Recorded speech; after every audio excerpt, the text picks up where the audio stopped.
Hi, I'm Paul Haydocy from Road Adventures, and today I'm going to show you how to utilize your DVD player in your Midwest Daycruiser.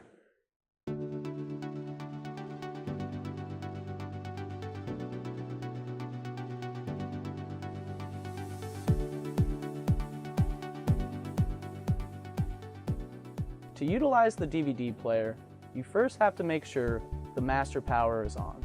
To see how to turn the master power on, check out our how-to video on turning the master power on for your Daycruiser.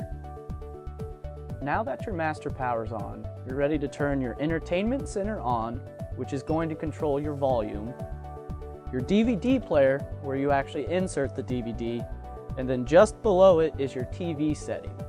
For you to utilize the DVD player, you want to make sure the TV setting is set to TV.